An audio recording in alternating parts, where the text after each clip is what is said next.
আসসালামু আলাইকুম সবাইকে। পাঁচমিশালি রান্নাঘরের পক্ষ থেকে আমি রেনেসা রুমা নিয়ে এলাম নতুন একটি ইউনিক রেসিপি। আজ আমি রান্না করে দেখাবো সিমের দানা দিয়ে মজাদার কাতল মাছ। প্রথমেই কাতল মাছগুলো ভালো মতো ভেজে নিচ্ছি। আমাদের রান্নাগুলো আপনাদের কেমন লাগে কমেন্ট করে জানাবেন। প্রথমেই একটি রান্নার পাত্রে রেগুলার রান্নার তেলে দিয়ে দিচ্ছি পেঁয়াজ কুচি।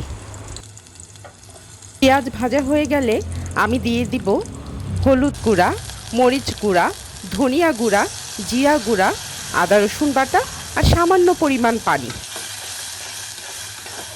এবার সব কিছু ভালো মতো কষিয়ে নিব।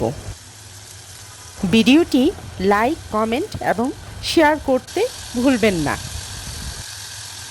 আমি সবসময় চেষ্টা করি হাতের কাছে থাকা উপকরণ দিয়ে সহজ রেসিপি শেয়ার করার। এবার কেটে রাখা আলু, কয়েকটা কাঁচামরিচ আর বেছে রাখা সিমের দানাগুলো দিয়ে দিচ্ছি।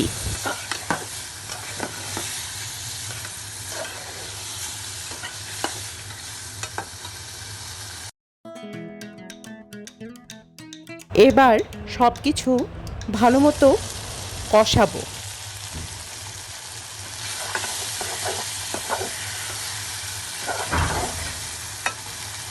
কিছুক্ষণ পর কয়েকটি টমেটোর টুকরা দিয়ে দিলাম।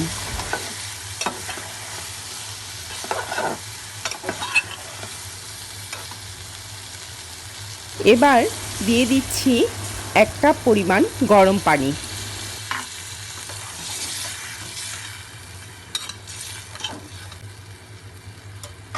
সবজিগুলো সিদ্ধ হয়ে আসলে ভেজে রাখা মাছ দিয়ে দিব।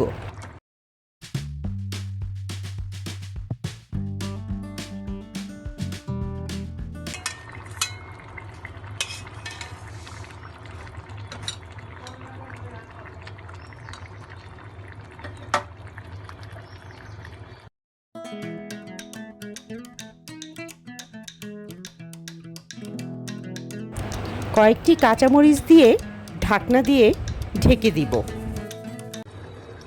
ভালোভাবে রান্না হওয়ার জন্য অপেক্ষা করব। ব্যাস তৈরি হয়ে গেল মজাদার সিমের দানা দিয়ে কাতল মাছ।